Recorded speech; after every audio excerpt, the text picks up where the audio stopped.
The gunman met on gay dating websites. His tragedy also shedding light on being gay and Muslim and whether those two things can coexist. Let's discuss it with the founder of Constitutionalists for Gays and Immigrants, Miguel Ali. Mr. Ali, thank you so much for being here. And there is a lot of confusion about this, and we're glad to have you here and have your expertise. Is being gay incompatible with being Muslim? I actually don't think it is, and of background, I was raised as a Muslim. I consider myself an interfaith practitioner, but religious study is a big interest of mine. I've never read a sentence in the Quran that prohibitively and explicitly said that homosexuality is a sin.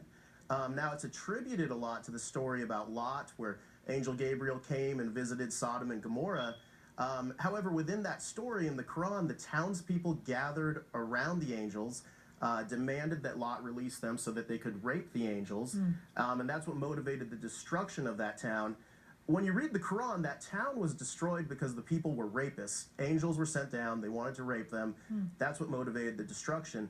The destruction wasn't motivated by homosexuality. Now, in a lot of the Muslim countries and the cultures that predated Islam, homosexuality was looked down upon, and I think that's been inserted within the religion to try to say that it's an anti-homosexual religion. What I would say, though, is the Quran doesn't celebrate homosexuality. The Quran does encourage men and women together for the purpose of procreation.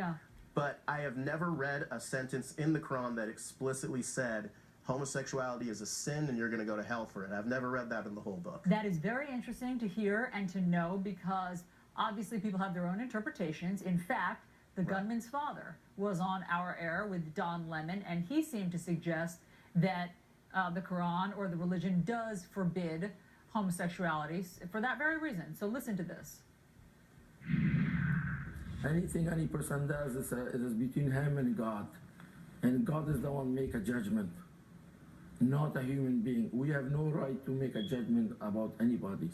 And so do you think it's a sin? Does it go against your religion? That is their own chosen way to live. So what in general rule of thumb, God created men for women, women for men. So as a teaching of religion, and that's what it is. Okay, so you heard him. God created men for women and women for men. Obviously, he is from an older generation, but inside the Muslim world, is that the thinking still? Well, unfortunately, yes, it is the thinking amongst the majority. And the answer I would give to that, quite frankly, unfortunately, a massive amount of Muslim economies are still based on feudalism. You have major amounts of people who are working for food and shelter. They're not getting money. And because they're not paid with an income, you don't have any social mobility. So really the way to change the Muslim world, it's not going to be a PR campaign by dropping pamphlets and telling people, okay, you need to reread the Quran. What needs to happen is we need to build economies. The Muslim countries that are doing well, that are progressing with their economies, Indonesia, Malaysia, the United Arab Emirates, these are countries where you can be gay and you're going to be very safe. Nothing bad is going to happen to you, or it's unlikely that something bad is going to happen to you.